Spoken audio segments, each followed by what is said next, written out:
नेकपा एमालेका उपाध्यक्ष, संविधान सभाका पूर्व अध्यक्ष, नेकपा एमालेका संसदीय दलका उपनेता एवं इलाम क्षेत्र नम्बर 2 को प्रतिनिधि सभाका सदस्य सुभाष चन्द्र नेवाङको हृदयघातका कारण निधन भएको छ। यतिखेर शालीन व्यक्तित्वका धनी सुभाष चन्द्र नेवाङको निधनले राजनैतिक वृत्त स्तब्ध बनेको छ। नेकपा एमालेले त आफ्नो पार्टीको मियो ढलेको प्रतिक्रिया दिएको छ। सुभाष चन्द्र नेवाङलाई अझ नजिकबाट बुझ्नको लागि, चिन्नको लागि उहाँको बहुआयामिक व्यक्तित्वलाई थोरै उजागर गर्ने क्रममा छौँ हामी। र उहाँलाई नजिकबाट चिन्नुभएका उहाँका छिमेकी, उहाँका एक हिसाबले शिष्य पनि एकजना व्यक्तित्व जो यतिखेर नेपाल पर्यटन बोर्डको सदस्यको रूपमा हुनुहुन्छ, कृष्ण शाह, उहाँ यतिखेर हामीसँग स्टुडियोमा हुनुहुन्छ। हामी उहाँसँग सुभाष चन्द्र नेवाङको विषयमा थप कुराकानी गर्छौँ। स्वागत छ कृष्ण सर यहाँलाई। धन्यवाद। सुभाष चन्द्र नेवाङको निधनको खबर कतिखेर सुन्नुभयो तपाईँले? सुभाष चन्द्र नेवाङको खबर मैले बिहान 4:30 बजेतिर सुने। पत्यारै लाग्यो। त्यो राति त्यो घटना भयो। राति सुत्दाखेरि एउटा सोचले सुतेको मान्छे बिहान झिसमिसे पनि नहुँदा यो खालको दुःखद समाचार सुन्दा कस्तो महसुस भयो तपाईँलाई? पत्यारै नै लागेन। अब रातिको विषय भएको कारणले गर्दाखेरि कसलाई खबर गर्ने, कसरी बुझ्ने, त्यो आफैमा अलिकति समस्या पनि भयो। यद्यपि अब घटना त अब स्वाभाविक रूपमा अब घटिनै सकेपछि, तर मलाई पश्चाताप पनि छ। म 2 दिन भयो काठमाडौँ आएको। यो 2 दिनको बिचमा उहाँसँग भेटौँ नै थियो। त्यो अपुरै रह्यो। अपुरै रह्यो, सदाका लागि अपुरो रह्यो। अब तपाईँ पनि इलामको हुनुहुन्छ। हामीले अफेयरमा कुरा गऱ्यौँ। सुभाष चन्द्र नेवाङको घर र तपाईँको घर 100 मिटरको दूरी पनि छैन भन्नुभयो तपाईँले। अब त्यस अर्थले त सुभाष चन्द्र नेवाङलाई यति नजिकबाट तपाईँले चिन्नु भएको छ होइन? अब हुन त निधन भएर गइसकेपछि हरेक मान्छेको गुणगान गाउने एउटा परिपाटी जस्तो छ, तर सुभाष चन्द्र नेवाङको हकमा भने त्यो अलिकति फरक नै हुन्छ। साँच्चै शालीन, भद्र र सबैले आदर गर्ने व्यक्ति हुनुहुन्थ्यो सुभाष चन्द्र नेवाङ। तपाईँको दृष्टिकोणमा, तपाईँको नजरमा चाहिँ सुभाष चन्द्र नेवाङ कस्तो व्यक्ति हुनुहुन्छ? तपाईँ त्यो राजनीति, त्यो परिवार, उहाँको शिक्षण पेसा, उहाँको कानुन पेसा सबैलाई नजिकबाट देखेको व्यक्ति सुभाष चन्द्र नेवाङलाई कसरी स्मरण गर्नुहुन्छ तपाईँ? मैले एक शब्दमा भन्नु पर्यो भने शालीन व्यक्तित्वको प्रतिमूर्ति हो। इमान्दार व्यक्तिको प्रतिमूर्ति हो उहाँ। धैर्यताको पराकाष्ठ बोक्ने व्यक्ति हो एउटा। र शिष्टताको प्रतिमूर्ति पनि हो उहाँ।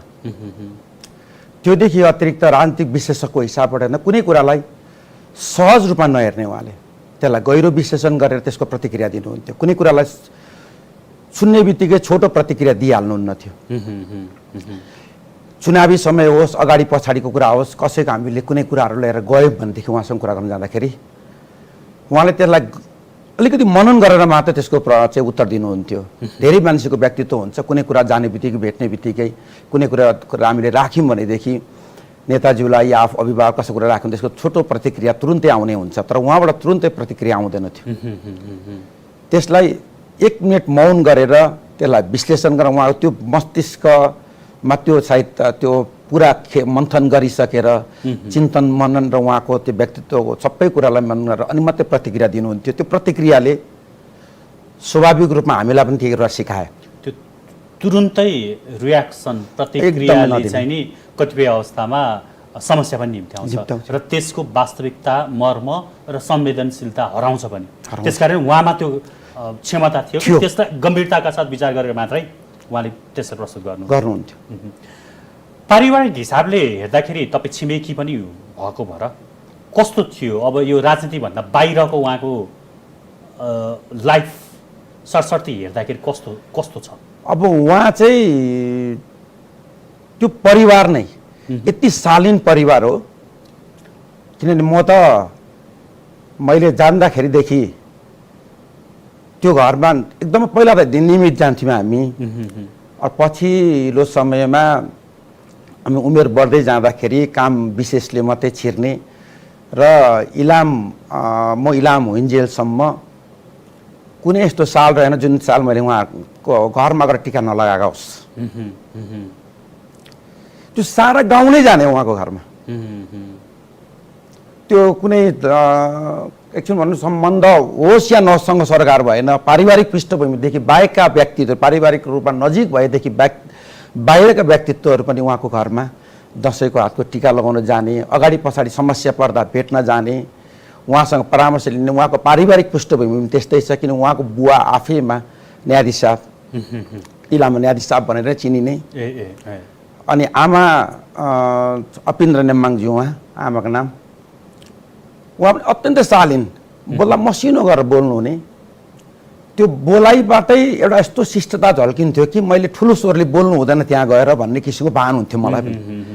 अगाडि पछाडि ठुलो ठुलो स्वरले कराउँदै गयो भनेदेखि उहाँको घर अगाडि पुगिसक्दाखेरि मेरो स्वर आफै अलिक सानो पर बोल्नुपर्छ। यहाँ चाहिँ त्यो माहौलै त्यस्तै, माहौलै त्यस्तो। त्यो घर पनि संस्कार भनौँ। उहाँको घर चाहिँ कस्तो ठाउँमा छ भनेदेखि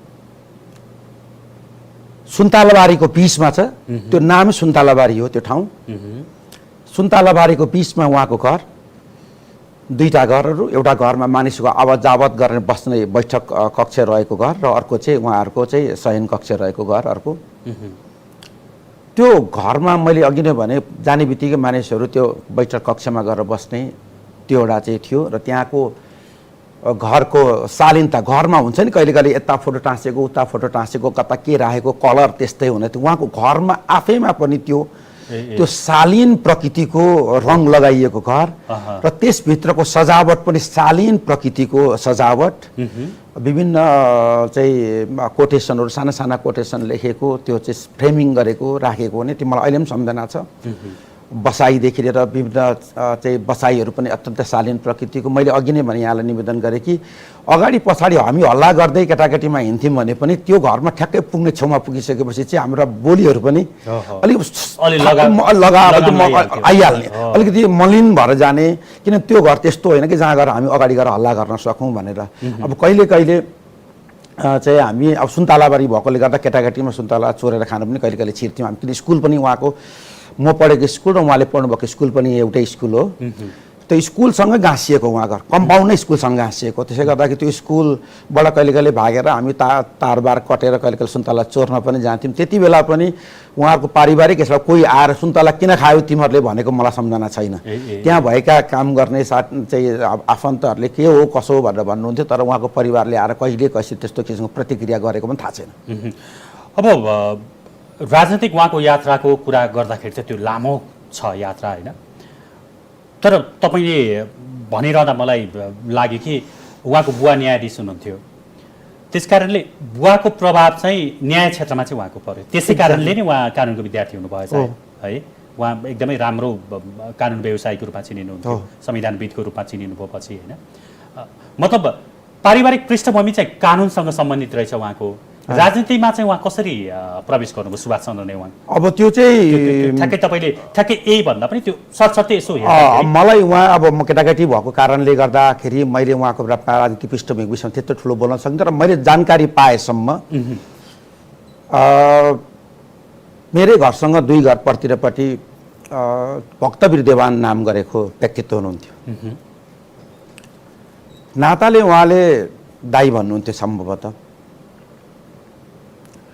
उहाँको प्रभाव उहाँमा अत्यन्त धेरै। मलाई जहाँसम्म चाहिँ कम्युनिस्ट विचारधाराको बीजारोपण, उहाँलाई पहिलो बीजारोपण सम्भवतः भक्तवीर देवानले गर्नुभयो। किनभने त्यति बेला भक्तवीर देवान चाहिँ राजनीतिक हिसाबले कम्युनिस्ट विचारधाराको पर्यायवाची जस्तो हुनुहुन्थ्यो र उहाँ अत्यन्तै धेरै अध्ययनशील पनि हुनुहुन्थ्यो र अलिकति कडा स्वभावको पनि हुनुहुन्थ्यो स्वभावको हिसाबले चाहिँ, तर पनि गहिरो अध्ययन गर्नुहुन्थ्यो। र उहाँ एकजना व्यक्तित्व जसले उहाँलाई पहिलो कम्युनिस्ट विचारधाराको चाहिँ सायद जानेर नजानेर विभिन्न माध्यमबाट उहाँलाई त्यो बीजारोपण भएको भन्ने लाग्छ। त्यही कुरा मैले अब पछाडि सुन्दाखेरि कसले चाहिँ उहाँलाई चाहिँ यस्तो कम्युनिस्ट विचारधारामा ल्याए त भनेर कसैले कुरा गरे भने उहाँको चाहिँ राजनीतिक गुरु भन्दा भक्तवीर देवानकै नाम आउँछ।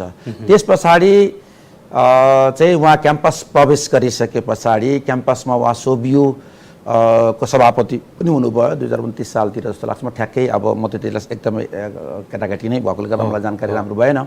त्यति बेला जेबी सिंह भन्ने एकजना उहाँ भारतीय मूलका हुनुहुन्थ्यो र उहाँ क्याम्पस पढाउनुहुन्थ्यो र उहाँ पनि कम्युनिस्ट विचारधाराबाट ओतप्रोत हुनुहुन्थ्यो र उहाँको पनि प्रभाव उहाँलाई राजनीतिक हिसाबबाट उहाँलाई धेरै यो चाहिँ सैद्धान्तिक पक्षहरू बुझाउने सुनाउने कुरामा उहाँको पनि भूमिका रहेको भन्ने कुरा जानकारीमा छ। तर अब मलाई त्यो म केटाकेटीमा भएको कारणले गर्दा मलाई त्यत्रो जानकारी, तर त्यहाँ अहिले मैले बुझ्दा चाहिँ जान्दा हामीले पछिल्लो समय बुझ्दाखेरि उहाँको प्रभाव पनि उहाँमा छ र उहाँको भाइ सुरेश चन्द्र नेङमाङ उहाँ चाहिँ पेसाले इन्जिनियर हुनुहुन्छ र वरिष्ठ इन्जिनियर हो। लामो समय इन्जिनियरिङ पेसामा इलाममै बसेर सेवा गर्नुभयो र अहिले पछिल्लो समय सेवानिवृत्त हुनुहुन्छ।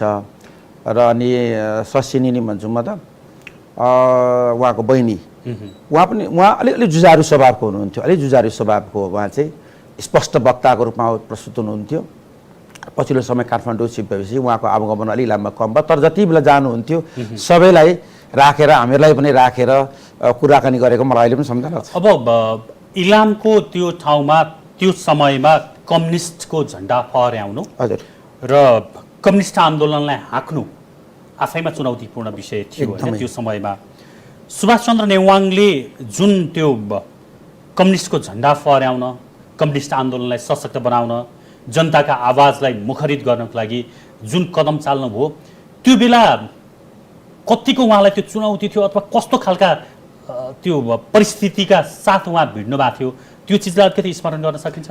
अब उहाँलाई ठ्याक्कै मलाई 29 सालदेखिको बिचको अवधि उहाँलाई राजद्रोह पनि लाग्यो, केही समय उहाँ जेल पनि बस्नुभयो होइन, जेल पनि बस्नुभयो र पछि पनि उहाँलाई त्यो कुनै एउटा चाहिँ तोकिएको कैद चाहिँ बाँकी रहेकै उहाँ चाहिँ त्यहाँबाट फरार भएर भनौँ त्यहाँ प्रहरीसँगको सम्पर्क नगएको या प्रहरीले उहाँलाई समात्न नसकेको कारणले गर्दाखेरि पछि पनि उहाँले त्यो चाहिँ भुक्तानी गर्न बाँकी छ भनेर पनि पछि पनि चर्चा पनि आयो। जेल भुक्तान गर्न समय अझै बाँकी छ भन्ने तरिकाले त्यसलाई पछि मिना गरियो र सबैलाई गर्दाखेरि उहाँलाई पनि त्यो आम माफीको हिसाबबाट भयो।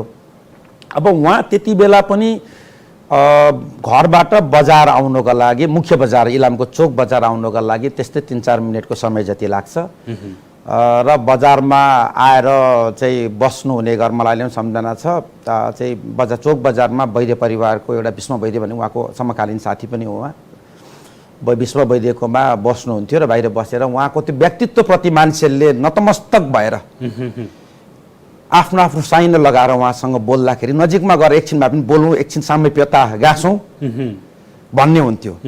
र राजनीतिक हिसाबबाट उहाँले सबै वर्गलाई न ठुलो सानो नभएर सबैसँग उहाँको सामिप्यता र हामी चाहिँ अब अलि डराएरै अब छेउमा जाँदाखेरि पनि सम्झिन्थ्यौँ, तर पनि उहाँले हामीलाई आफैलाई बोलाएर के छ तिम्रो हालखबर भनेर भनेर कहिल्यै पनि उहाँले भन्नुभएको मलाई थाहा छैन। सबैले तिमी सबैलाई सानो ठुलो अब आफूभन्दा मान्नु तपाईँ भन्ने भनेदेखि भनेको चाहिँ शब्द मैले उहाँबाट सुनेको छैन। त्यो व्यक्तित्व हो उहाँ। अहिले इलाम अब धेरै जसो अहिले पछिल्लो समयमा चाहिँ नेताहरू काठमाडौँ केन्द्रित भए, पदमा पुगे, स्थानीय आफ्ना चिजहरूलाई बिर्से, विगतलाई भुले भन्ने जुन प्रकारको आक्षेप लाग्छ र त्यो केही हदसम्म त्यो देखिन्छ पनि है व्यवहारमा पनि।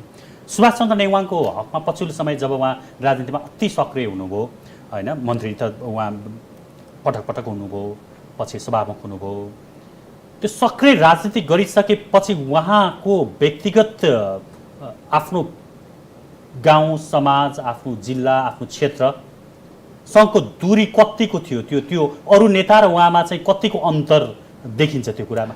अब संविधान सभाको चाहिँ अध्यक्ष हुन्जेलसम्म स्वाभाविक राष्ट्रिय राजनीतिमा उहाँको भूमिका अहम भएको कारणले गर्दाखेरि चाहेर पनि उहाँले इलामको भ्रमण जसरी अब गइराख्ने भेटिराख्ने क्रमहरू एकदमै न्यून रहेकै हो, त्यो स्वाभाविक हो। तर पछिल्लो समय जब संविधान बनियो त्यस पछाडिको पछिल्लो भूमिका उहाँ बारम्बार इलाम गइराख्नुहुन्थ्यो अन्य नेतासँग तुलना गरेर उहाँ जाँदै नजाने भन्ने होइन।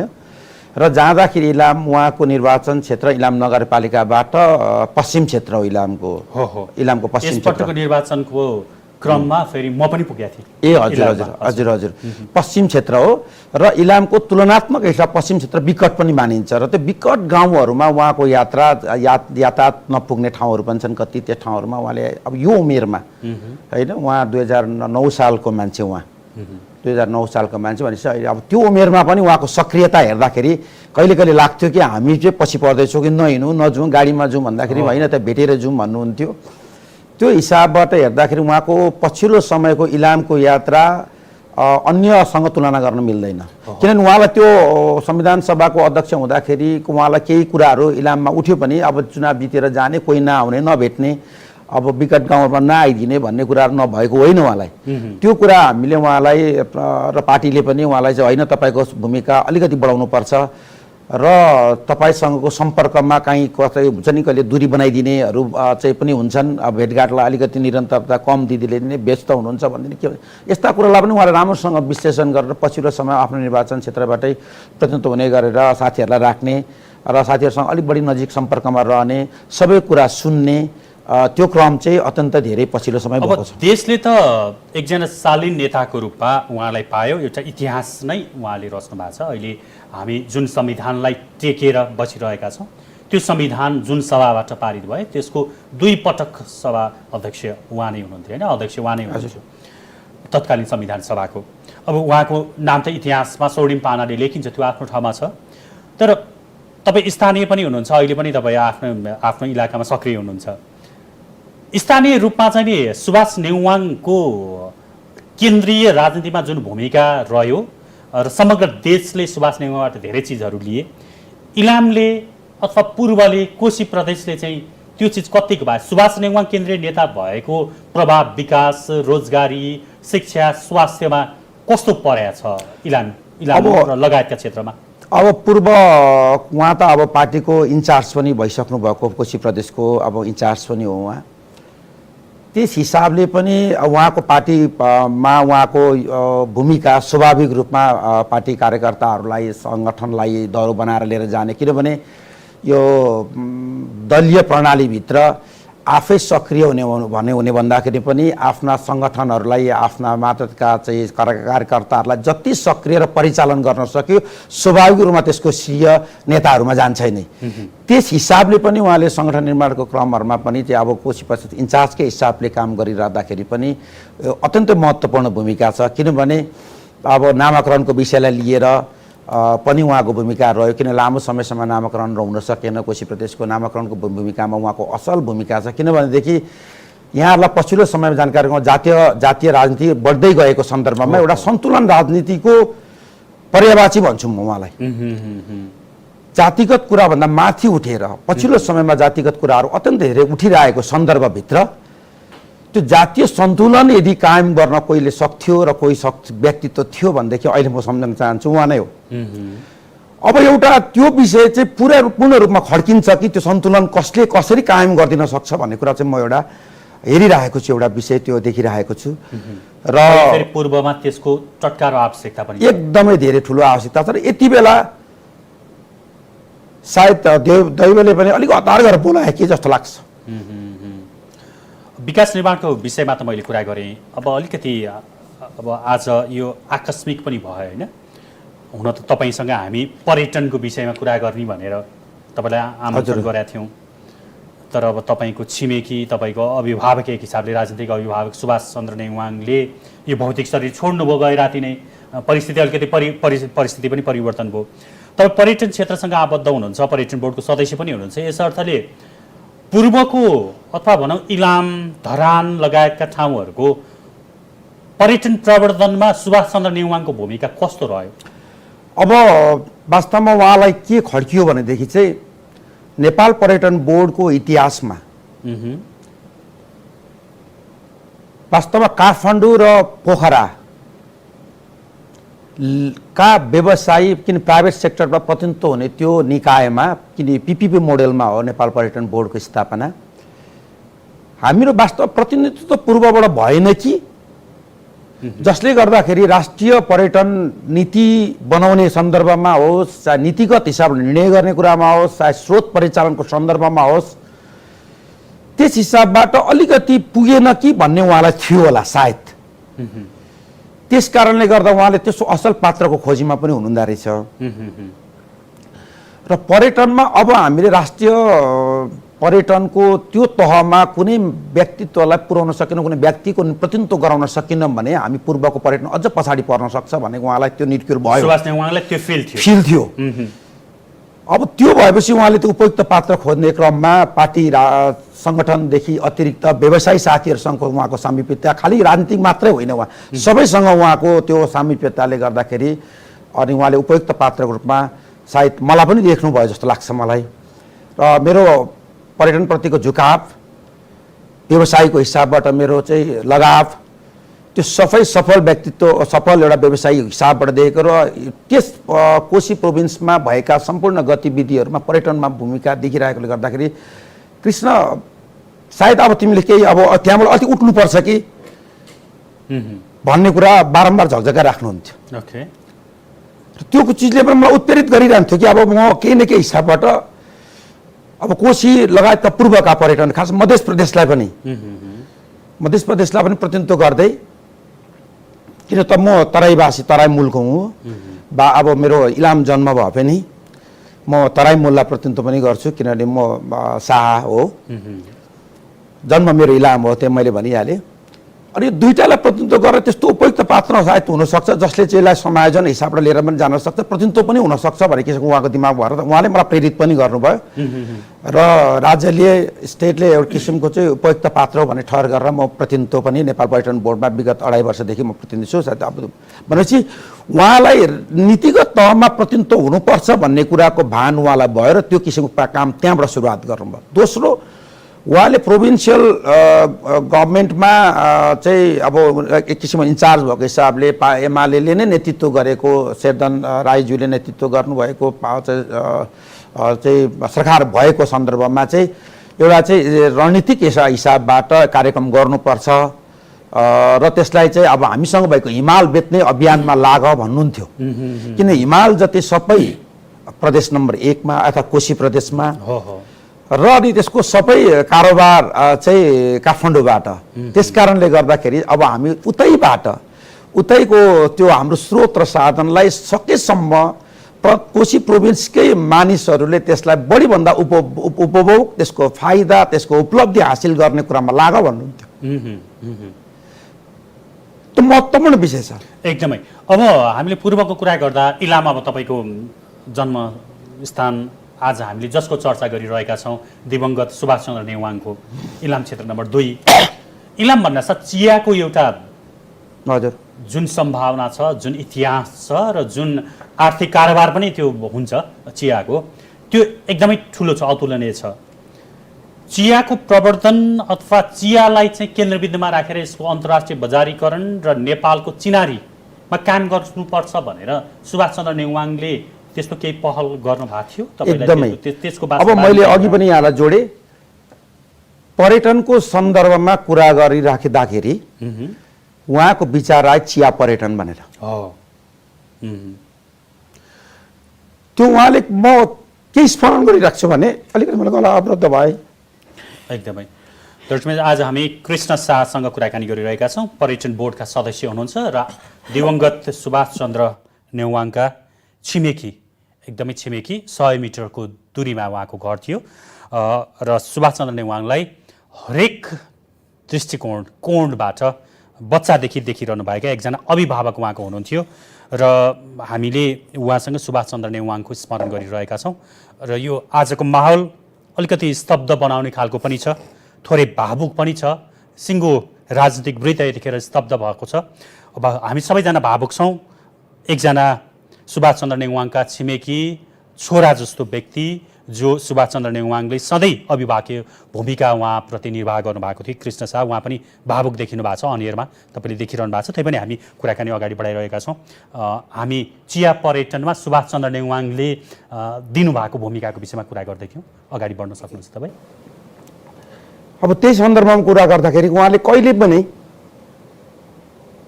किन म त एउटा स्रोत सम्पन्न ठाउँमा आइपुगेका थिएँ, उहाँले कहिले पनि के भन्नु भएन भनेदेखि गतिविधिगत कुराहरू हुन्छ नि, ल यो ठाउँमा त्यो गरिदेऊ, त्यहाँ अलि बजेट विनियोजन गर्नु पर्यो, त्यहाँ गएर तिमीले यो कुरा राख, तिमीले पर्यटनलाई डोहोऱ्याउने सन्दर्भमा गतिविधिहरू राष्ट्रिय चाहिँ स्रोतमा त्यहाँ भूमिका राख भनेर कहिले भन्नु भएन। अनि उहाँले के पनि भन्नु भएन भनेदेखि त्यो व्यक्ति फाइदा हुने कुरा हुन्छ नि कहिले कहिले। राष्ट्रिय स्रोतहरूमा व्यक्ति फाइदा हुने कुराहरू अत्यन्त धेरै हामीले देखिरहेका छौँ, भोगिरहेका पनि छौँ। त्यसमा कहिले पनि उहाँको चासो रहेन। र उहाँले गतिविधिगत कुराहरू हुन्छ नि, एउटा खास काम गरौँ, यो एउटा टुङ्गोमा एउटा मात्रै गतिविधि यो गरिदेऊ, या मन्दिर सजाउने काममा सहयोग गरिदेऊ, या त बाटो बनाउने काममा सहयोग गर्नुपर्छ, पर्यटनमा यो कहिले गर्नु भएन। उहाँले ल्याउनु भएको पछिल्लो अवधारणा चिया पर्यटन थियो। त्यो चिया पर्यटनको सन्दर्भमा उहाँले चाहिँ धेरै काम गर्नुभयो। राष्ट्रिय चिया तथा कफी विकास बोर्डको गठनको स्थापनामा उहाँको पहल र पछिल्लो समयमा उहाँको निर्वाचन क्षेत्रमा, किनभने हामीले देखिरहेको चाहिँ चिया चाहिँ कन्याम इलाम देख्छौँ, त त्योदेखि बाहेक पनि पश्चिमी क्षेत्रमा चिया अत्यन्तै कम थियो। कसलाई भन्दा हुन्छ त चिया कसलाई लगाउने त भन्दाखेरि उहाँले आफ्नै कार्यकर्ताहरू, आफू समकक्षी साथीहरूलाई अब चिया यता हामीले यता पश्चिम पनि रोप्न थाल्नुपर्छ भनेर उहाँको आफ्नो पहलमा, उहाँको सहयोगमा साथीहरूले, अहिले पनि माननीय राम राणाजी हुनुहुन्छ, उहाँलाई अलिकति त्यसको जिम्मेवारी दिँदै जितपुर क्षेत्रमा चियाको ठुलो एउटा चाहिँ साथीहरूलाई समेट्दै चिया लगाउन थाल्नुभयो। साङ्ग्रुमा क्षेत्र लगायतका ठाउँमा चियाबारीको विकास पनि गर्नुभयो। अब चियाको सन्दर्भमा उहाँको सन्दर्भ जोड्दाखेरि चाहिँ चियालाई अब पछिल्लो समयमा चिया चाहिँ निजीकरण, चिया इलामका चिया बगानहरू निजीकरण गरियो, त्यसको विरोधमा हुनुहुन्थ्यो। यद्यपि त्यो अब सरकारले गरेको निर्णय निजीकरण भयो नै। निजीकरण भइसके पछाडि पनि भर्खरै मात्रै पछिल्लो समय मेरो सन्दर्भमा उहाँको कुरा पनि भएको थियो, इलामको चियाहरूको इतिहास झन्डै 130 वर्षभन्दा बढी छ। त्यो चियाहरू निजीकरण भए पछाडि, त्यस व्यवस्था हुँदै गए पछाडि उहाँले बोल्नुभएको कुरा म यहाँलाई स्मरण गराउन चाहन्छु। इलामको डाँडामा क्याम्पसको छेउमा चिया बगानको फ्याक्ट्री छ। त्यो फ्याक्ट्रीबाट चाहिँ इलाम नै मकमक चियाको सुगन्ध आउँथ्यो। त्यो चिया पेलिँदाखेरि, त्यसलाई वेदरिङ गर्दाखेरि, चियालाई कटिङ गर्दाखेरि त्यो हराएर गयो। किन त्यसलाई पुनर्जागरण गर्नलाई, त्यसलाई चाहिँ के गर्न सकिन्छ, यो पल्ट त्यसको ठुठोस काम गर्नु पर्यो भनेर भन्नुभएको थियो।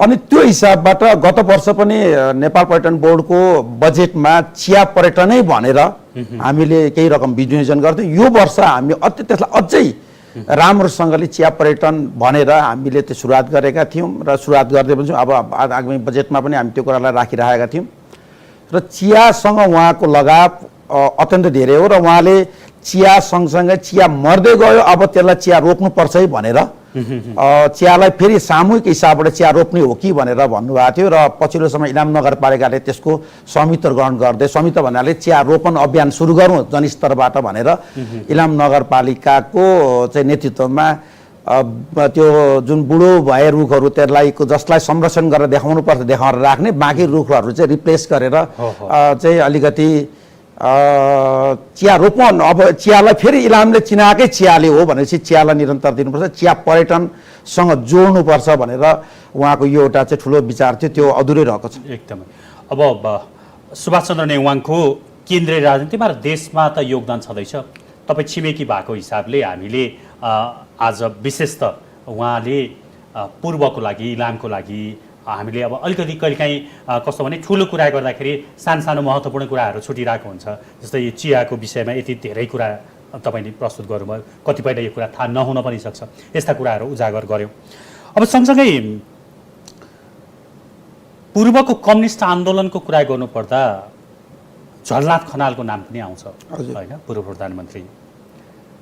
अब पछिल्लो क्रममा पार्टी विभाजित भएर दुईवटा पार्टी भयो र सँगसँगै एउटै झन्डा, एउटै छातामुनि हिँड्नुभएका सुभाष चन्द्र नेवाङ र झलनाथ खनाल विपरीत ध्रुवमा हिँड्नुपर्ने अवस्था देखियो।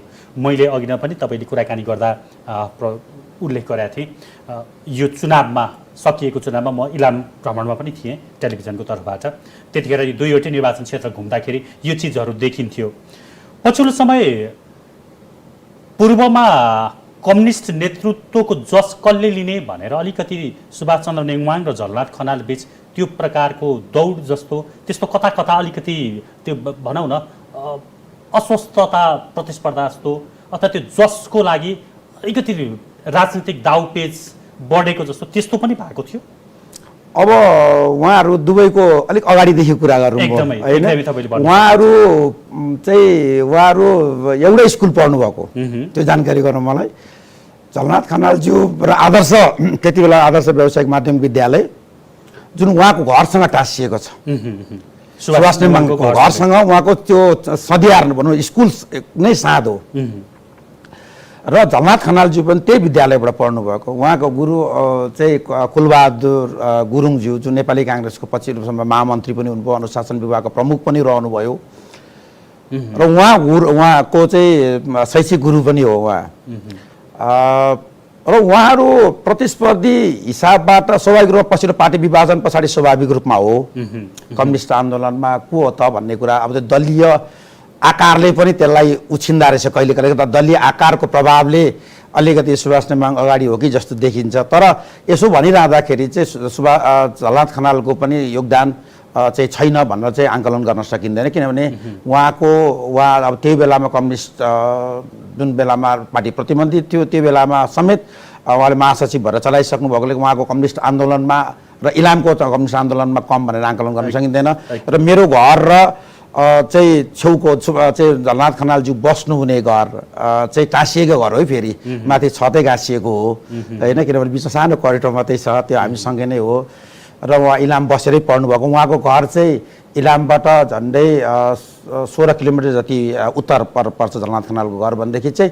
तर उहाँ बसेर पढ्नुभएको घर चाहिँ मेरो छिमेकी नै उहाँसँग मेरो घरसँग टाँसिएको हो। र पछिल्लो समय राजनीतिमा बाहिर निक्लिसकेपछि उहाँलाई हामीले चिनेनौँ। एकैचोटि उहाँलाई चाहिँ मैले चाहिँ देख्दाखेरि चाहिँ उहाँको पार्टीमा योगदानहरू बुझिराख्दाखेरि पछि मैले एकैचोटि उहाँलाई चाहिँ चुनावी समयमा मात्रै देखेँ इलाममा, जुन बेलामा म आफू पनि प्रतिनिधिको रूपमा त्यहाँ फेरि त्यति बेला थिएँ। भनेपछि उहाँहरू दुईजनाको राजनीतिक प्रतिस्पर्धालाई मेरो विचारमा अति बेला अहिले चाहिँ विश्लेषण गर्न त्यति न्यायसङ्गत हुँदैन कि जस्तो लाग्छ मलाई। अब यो प्रसङ्गलाई यसरी बिट मारौँ, लामो समय सहयात्रा गरेको सँगै काम गरेका त्यो नेताहरू बिच पार्टी विभाजन भएपछि आफ्नो पार्टीको कुरा गर्ने अब यो अलिकति त्यो स्वाभाविक पनि हो।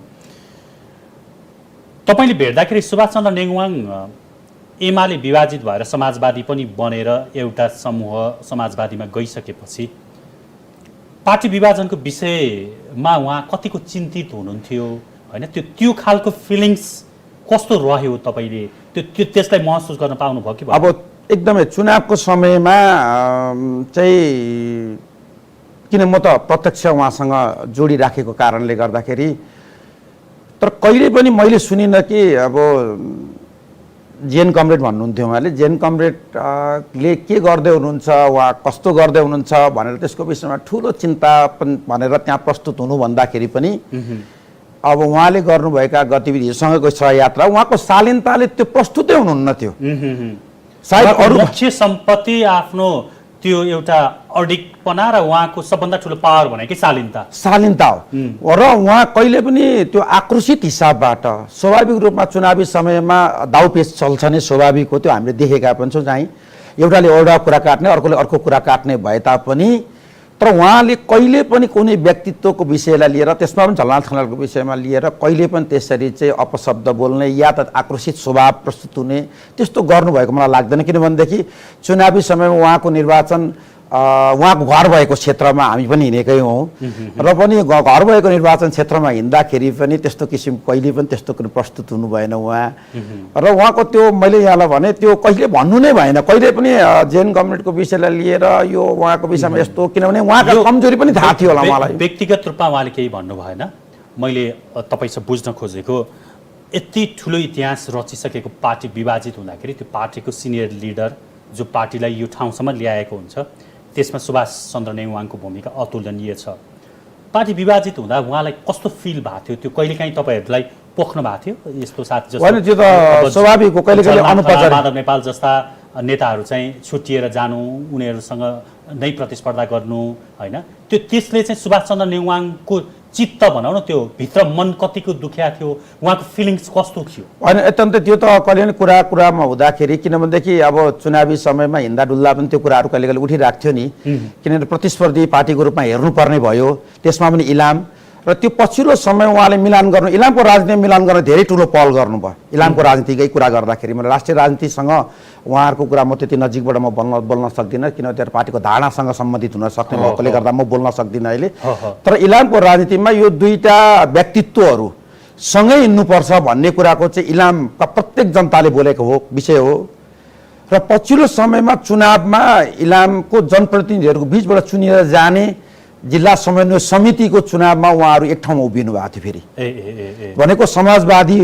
पार्टी र नेकपा एमाले संयुक्त उम्मेदवार खडा गरेर संयुक्त रूपमा चाहिँ गठबन्धन गरेर इलाम जिल्ला समन्वय समितिको गठन भएको त्यसले गर्दा उहाँहरू मनको हिसाबले भन्दाखेरि इलामको सन्दर्भमा चर्चा गर्दाखेरि उहाँहरू एक ठाउँमा हुनुहुन्थ्यो किनभने पछिल्लो राजनीतिक उदाहरणै मैले यहाँलाई प्रस्तुत गरेँ जिल्ला समन्वय समितिको निर्वाचनको समयमा दुवै नेताहरूको आपसी छलफलबाट गठबन्धन एमाले र समाजवादीको गठबन्धन सायद सुन्नु भएन होला कहीँ पनि इलाम यस्तो ठाउँमा जहाँ दुवै नेतृत्वहरू बसेर जिल्ला समन्वय समितिको गठबन्धन एमाले र समाजवादी गठबन्धनबाट जिल्ला समन्वय समितिको प्रमुखको हिसाबबाट एमालेबाट र उपप्रमुखको हिसाबबाट समाजवादीबाट नेतृत्व गराएर भयो अब त्यो विषय पनि यहाँ मैले यहाँ सुनाउनु पर्छ किनभनेदेखि इलामको राजनीतिमा उहाँहरू सधैँभरि एक ठाउँ हुनुहुन्थ्यो त्यो कुरा प्रष्ट छ एकदमै अब तपाईँ पनि अहिले केन्द्रीय स्तरमा काम गरिरहनु भएको छ हामीले इलामलाई केन्द्रित बढी गऱ्यौँ किनकि तपाईँको जन्मस्थान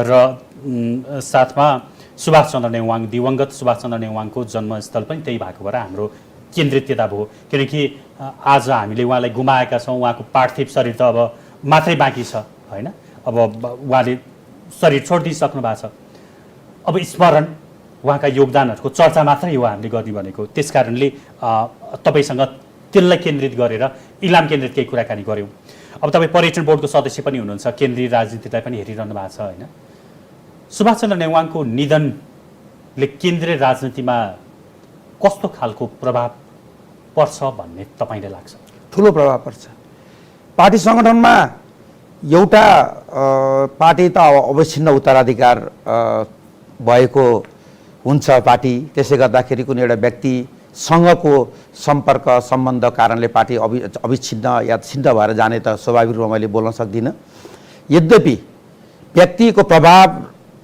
त्यसभित्र पनि हामीले गणना गर्नै पर्छ व्यक्ति प्रभावको हिसाबबाट पछिल्लो समयमा उहाँको त्यो नेगोसिएसन स्किल्स भन्छु म सम्झौता गर्ने सिप यदि कोहीसँग थियो भने त्यो चाहिँ सुभाष चन्द्र नेउवाङसँग थियो हुन्छ हामी कृष्ण सर तपाईँसँग फेरि जोडिन्छौँ एकैछिन हामी शिक्षण अस्पतालतर्फ जोडिन चाहन्छौँ दर्शकवृन्द हामी आज कुराकानी गरिरहेका छौँ विभिन्न कोणबाट दिवंगत सुभाष चन्द्र नेउवाङको बारेमा उहाँको निधनपछि यतिखेर राजनीतिक वृत्तमा एक प्रकारको स्तब्धता छाएको छ नेकपा एमालेको त एउटा मियो नै ढलेको भनेर स्वयं नेकपा एमालेका नेताहरूले प्रतिक्रिया पनि दिइरहनु भएको छ अब उहाँको पार्थिव शरीरलाई त्रिवी शिक्षण अस्पतालबाट नेकपा एमालेको केन्द्रीय कार्यालय च्यासलमा ल्याउने तयारी भइरहेको छ त्यो तयारीको बावजुद अब त्यो तयारी अस्पतालको तयारी एकातिर छ भने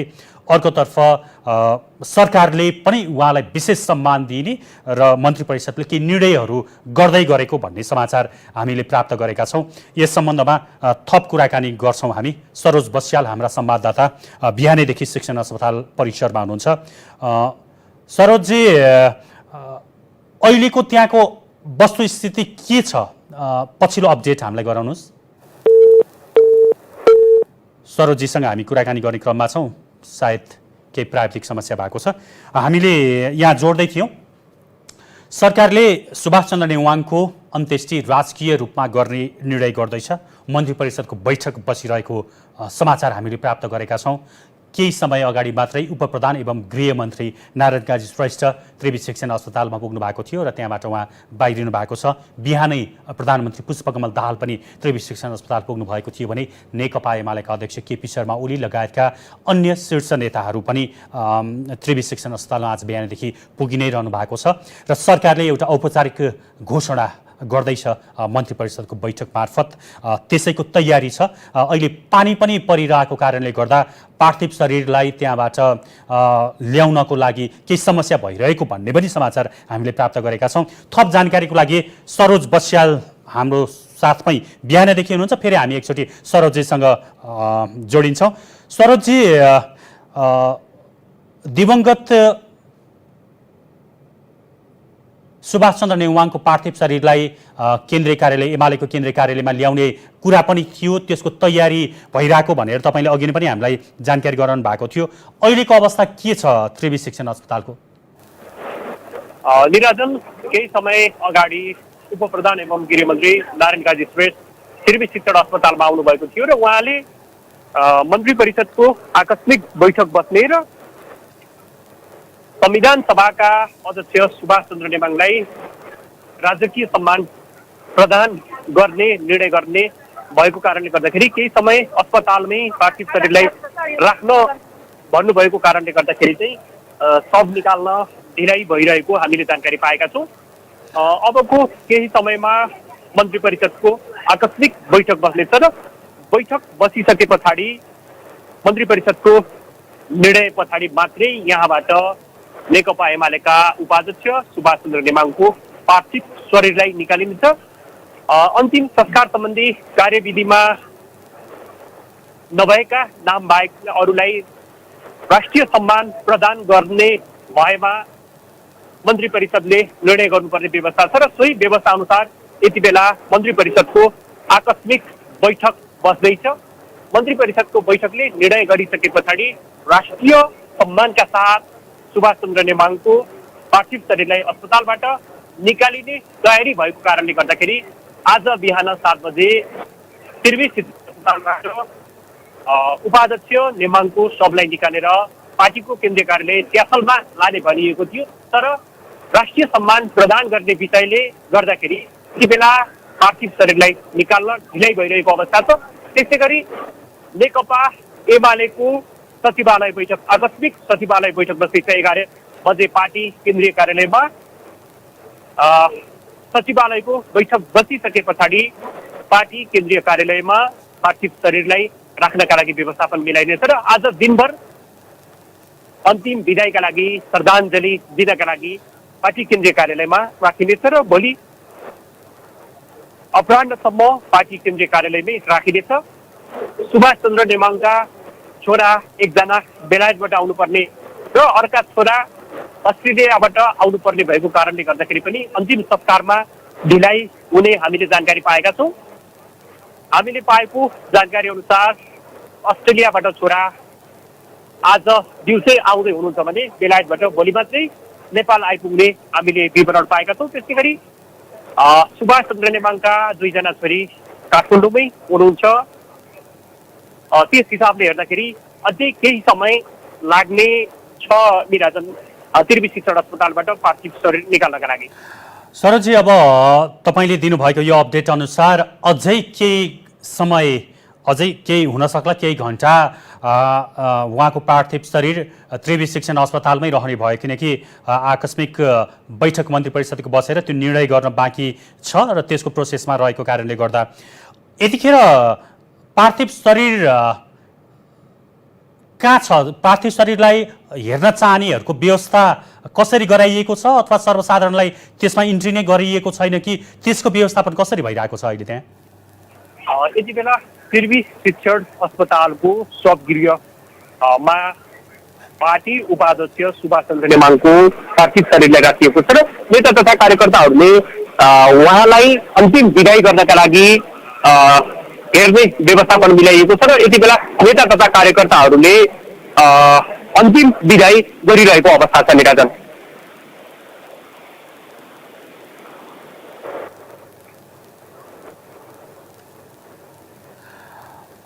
सरोजी, अब आज बिहान पनि नभनौँ रातिदेखि नै पानी पनि परिरहेको छ। अब तपाईँले जानकारी गराउनुभयो शवगृहमा यतिखेर उहाँको पार्थिव शरीर छ।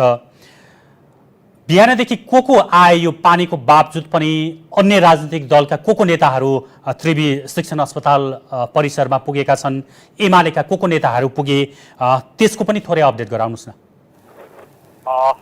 यो जुन खालको दुःखद समाचार बाहिरिएसँगै प्रधानमन्त्री एवं नेकपा माओवादी केन्द्रका अध्यक्ष पुष्पकमल दाहाल आउनु भएको छ। त्यसै गरी नेकपा एमालेका अध्यक्ष केपी शर्मा ओली आउनु भएको छ।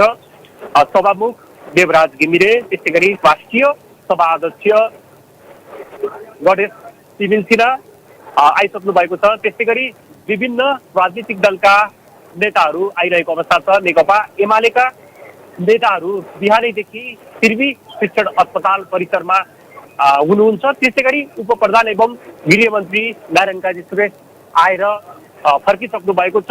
अन्य नेता तथा कार्यकर्ताहरूको त्रिवी शिक्षण अस्पतालमा आउने श्रृङ्खला चलिरहेको छ। निराजन सरोज, अब यो मन्त्री परिषदले राजकीय सम्मानको कुरा गरेको छ, त्यसको लागि केही त्यो कार्यविधिहरू पनि त्यहाँ तलमाथि बनाउनु पर्छ अथवा पारित गर्नुपर्छ। तपाईँले त्यो एउटा औपचारिकताको कुरा पनि गर्नुभयो।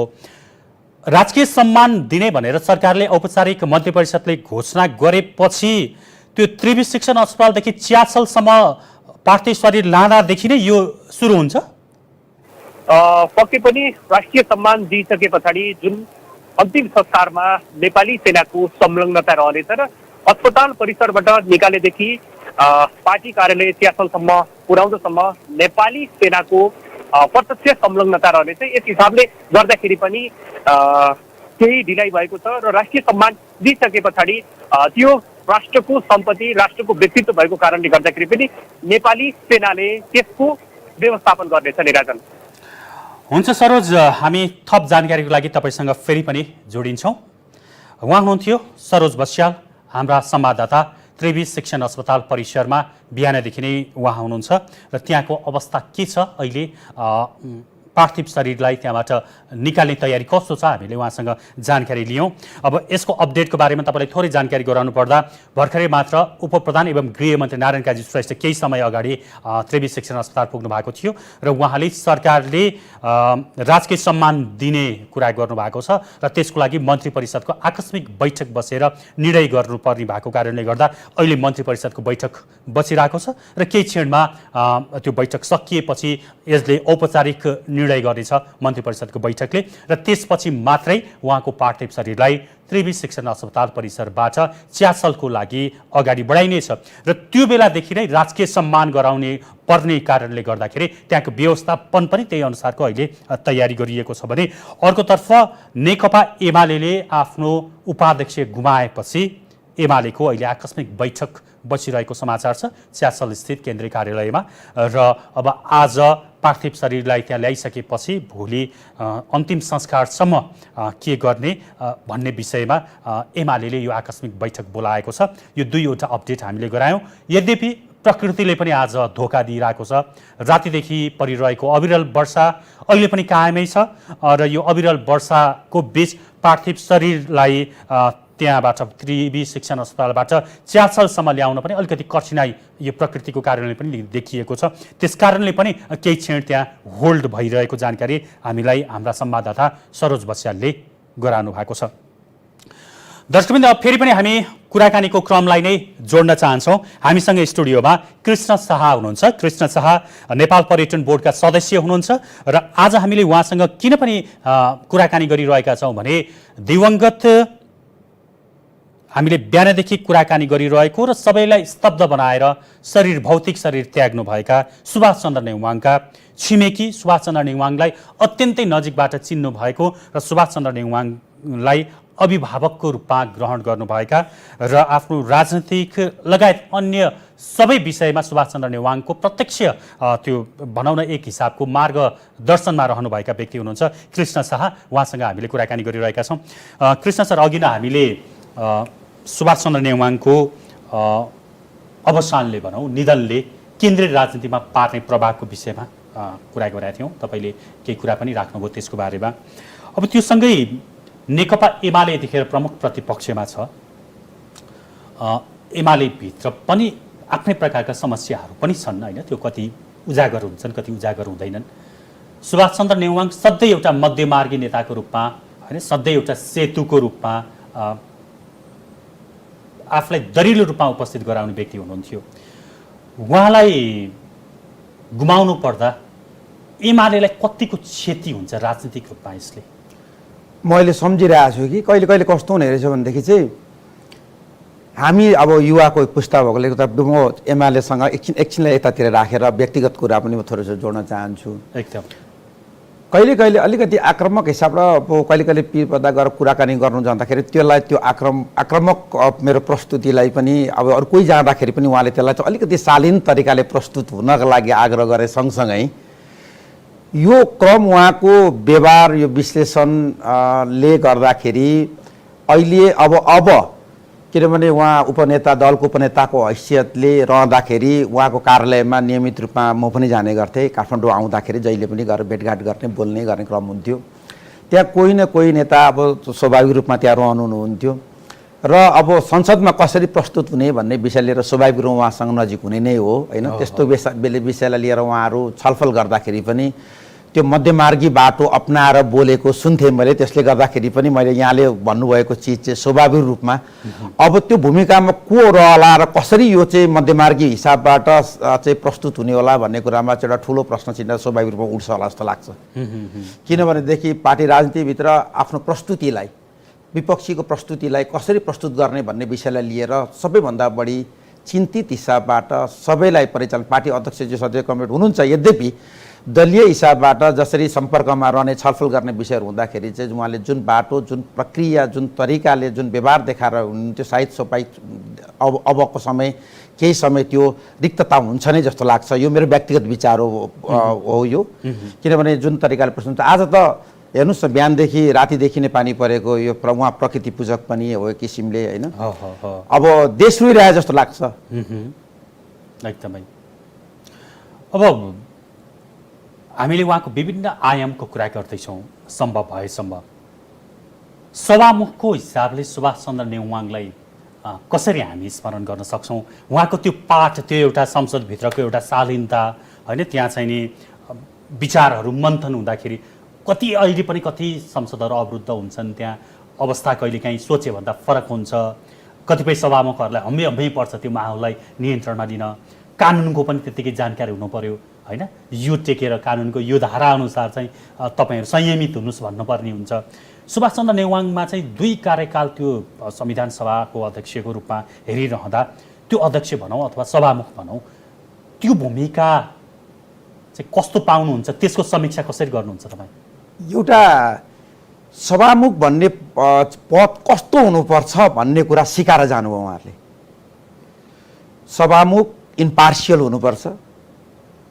हुनसक्छ उहाँको प्रतिनिधित्व कुनै दल विशेषबाट भए तापनि त्यहाँ पुगिसके पछाडि उहाँको भूमिका अत्यन्तै निष्पक्ष हुनुपर्छ भन्ने कुराको उहाँले त्यो सिकाएर जानुभयो। र सभामुख भन्ने बित्तिकै मान्छेको दिमागमा पछिल्लो मैले नजरअन्दाज गर्न खोजेको होइन, पछिल्लो सभामुखज्यूहरूलाई हेर्दाखेरि सभामुख भन्ने बित्तिकै सुभाष चन्द्र नेउवाङको नामलाई नै मान्छेले के गर्छन् अहिले पनि, किन लामो समय पनि रहनुभयो सभामुखको हिसाब 2 कार्यकाल त अब त्यसैमा रहनुभयो। मलाई जस्तो 4 पल्ट झन्डै उहाँ चाहिँ निर्विरोध निर्वाचित सभामुखको रूपमा देखिन्छ। उहाँ लामो समय चाहिँ निर्विरोध रहनुभयो। कहिले पनि भोटिङ गरेर उहाँ कहिले पनि चाहिँ सभामुख बनिनु भएको होइन। किन उहाँको त्यो शालीनता पनि सायद त्यस पक्ष विपक्ष सबैलाई स्वीकार्य थियो, त्यस कारणले पनि त्यो हुन गयो होला। तर त्यो एउटा चाहिँ सभामुख भन्ने कस्तो हुनुपर्छ भन्ने त्यो चित्रण हुन्छ नि, त्यो उहाँको व्यवहारले उहाँको व्यक्तित्वले देखाएर गयो। त्यसले गर्दाखेरि सभामुख भन्ने बित्तिकै अहिले पनि त्यो बेलाका सभामुख जुन बेला संविधान सभा भइरहेको त्यो संविधान जारी गर्ने क्रमहरूमा थियो, त्यो बेलामा हेर्ने हो भनेदेखि चाहिँ त्यो बेलाका केटाकेटीहरूलाई त्यो स्क्रिनमा हेर्दाखेरि हुन्छ नि, किन सबैले हेर्न सक्ने स्क्रिनमा हेर्दाखेरि चाहिँ सुभाष चन्द्र नेउवाङलाई देख्ने बित्तिकै त्यति बेलाको सभामुख भन्ने सुभाष चन्द्र नेउवाङ भन्नासाथ सभामुख भन्ने शब्द पर्यायवाची हो।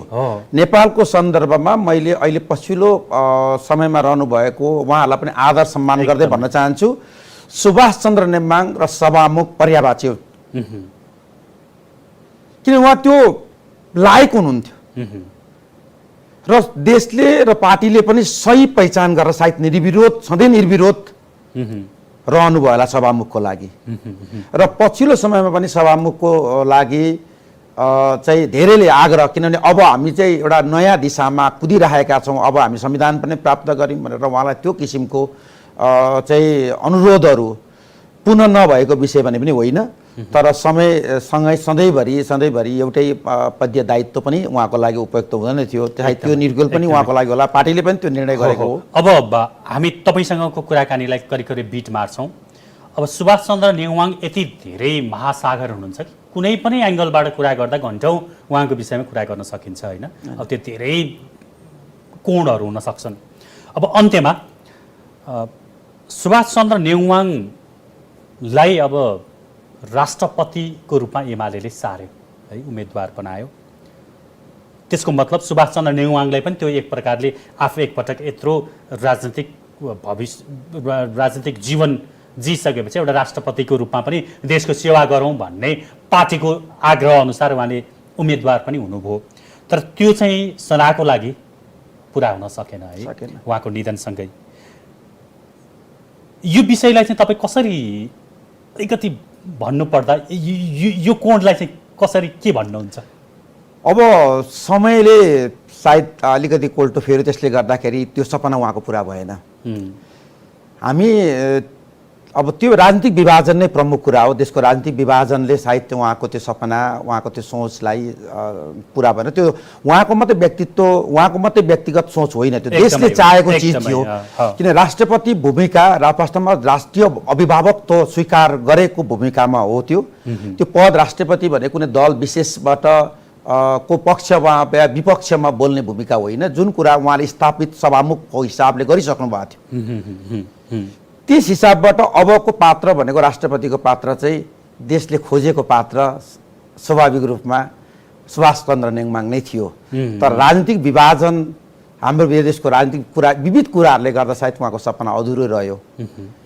किनभने सबैले बुझ्दाखेरि एउटा यसमा वास्तवमा सबै कुराले, किनभने पछिल्लो समयमा उठिरहेको विषय के छ भनेदेखि चाहिँ जातिगत हिसाबबाट कुराहरू उठिरहेको छ। किनभने कहिले पनि त्यो पोजिसनमा पुग्न पाएन, देशको अभिभावक त ग्रहण गर्न दिएनन्, अभिभावक अरू नै वर्गबाट अरू नै जातिगत हिसाबबाट भयो। त्यसले गर्दाखेरि सायद उहाँ चाहिँ यो चाहिँ एउटा त्यसलाई प्रतिनिधित्व गर्दै पनि पुग्नुहुन्छ कि भन्ने किसिमको मान्छेको ठुलो एउटा चाहिँ अपेक्षा पनि थियो। त्यो पनि सायद अब अधुरै रह्यो, सदाको लागि त्यो चाहिँ अस्तायो। अब अन्त्यमा कृष्ण सर, सुभाष चन्द्र नेउवाङलाई एकदमै स्मरण गर्दा र उहाँको लागि अन्तिम केही शब्दहरू, भावहरू व्यक्त गर्नुपर्दा के भन्नुहुन्छ तपाईँ? यो एकदम गाह्रो विषय छ।